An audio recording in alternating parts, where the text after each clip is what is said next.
আসসালামু আলাইকুম বন্ধুরা, আশা করি সবাই ভালো আছেন। আলহামদুলিল্লাহ আমিও ভালো আছি। অনেক দিন পর একটি রান্নার লং ভিডিও নিয়ে চলে আসলাম। তো আজকে আমি টমেটো দিয়ে মুরগির হাত, পা, গলা, গিলে, পাক, কলিজা এগুলো রান্না করব। তো এখানে আমি 2টা টমেটো নিয়েছি আর মুরগির গলা, গিলে, কলিজা, পা, পাক এগুলা ভালো করে পরিষ্কার করে পানি দিয়ে ধুয়ে নিয়েছি। এখন রান্নায় চলে যাব। আর এর জন্য আমি চুলায় কড়াই বসিয়ে পরিমাণ মতো সাদা তেল দিয়ে দিয়েছি। তেল গরম হয়ে গেছে। এখন কেটে রাখা পেঁয়াজ দিয়ে কিছুক্ষণ ভেজে নিব। পেঁয়াজটাকে লম্বা করে একটু মোটা করে কেটে নিয়েছি।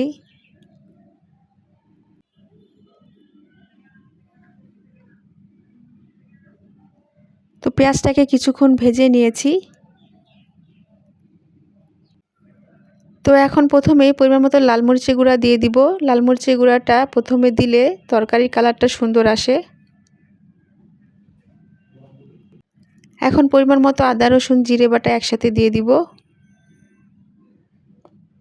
পরিমাণ মতো হলুদের গুঁড়া, ধনিয়ার গুঁড়া, এখন অল্প পরিমাণ লবণ দিব।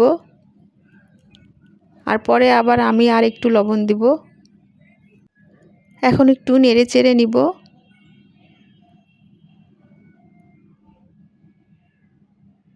এখন আধা কাপ পরিমাণ পানি দিয়ে দিচ্ছি মশলাটাকে কিছুক্ষণ কষানোর জন্য।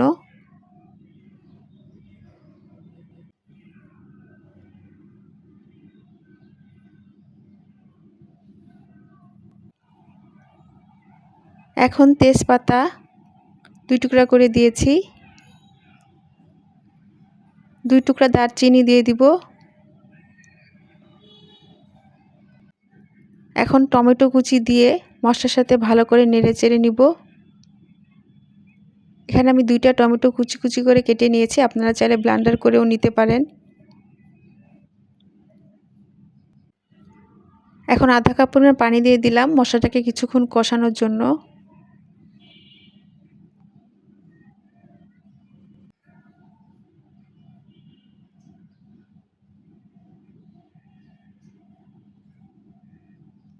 আমার ভিডিও দেখে যদি আপনাদের ভালো লেগে থাকে তাহলে লাইক, কমেন্ট, শেয়ার করে দিবেন আর অবশ্যই সাবস্ক্রাইব করবেন।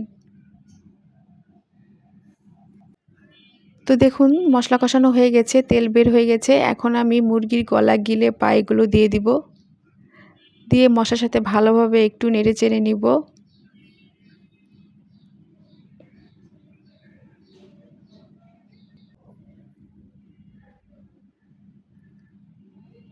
সরি বন্ধুরা, আমি কড়াইটা চেঞ্জ করে নিয়েছি।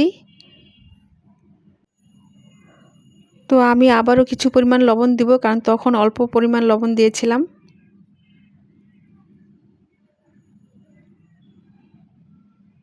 এখন এগুলো কষানোর জন্য আমি আবারও 1 কাপ পরিমাণ পানি দিয়ে দিব।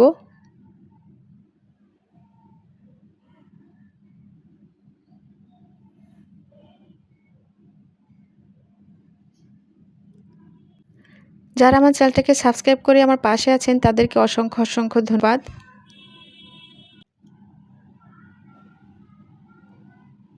তো আমি মশলার সাথে ভালোভাবে নেড়ে চেড়ে নিচ্ছি।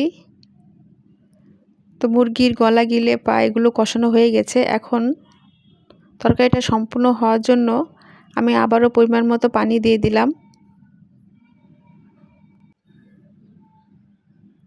আর যারা এখনও করেন নাই ভিডিও দেখতে থাকুন, দেখতে দেখতেই ভালো লেগে যাবে।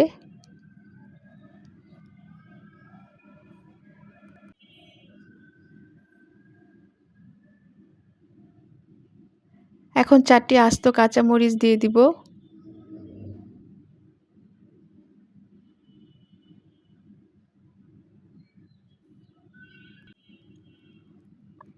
এখন ভাজা জিরে গুঁড়ো দিয়ে দিলাম। জিরেটাকে আমি ভেজে আগে থেকে গুঁড়া করে নিয়েছিলাম।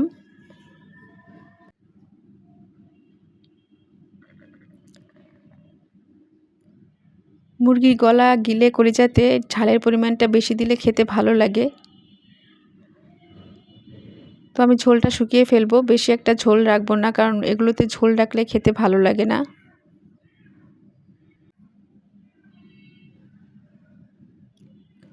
ঝোলটা প্রায় শুকিয়ে গেছে। তো মুরগির গলা, গিলে, পা কলিজা এগুলো হয়ে গেছে, এখন আমি নামিয়ে ফেলবো। তৈরি হয়ে গেল মজাদার টমেটো দিয়ে মুরগির গলা, গিলে, পা, কলিজা। এগুলো কিন্তু গরম ভাতের সাথে খেতে অসাধারণ লাগে। অনেকেই খেতে পছন্দ করে না, তবে এভাবে রান্না করলে সবাই খাবে। এভাবে আপনারা রান্না করে খেয়ে দেখবেন। নতুন নতুন ভিডিও দেখতে আমার চ্যানেল সাথে থাকবেন। সবাই ভালো থাকবেন। আল্লাহ হাফেজ।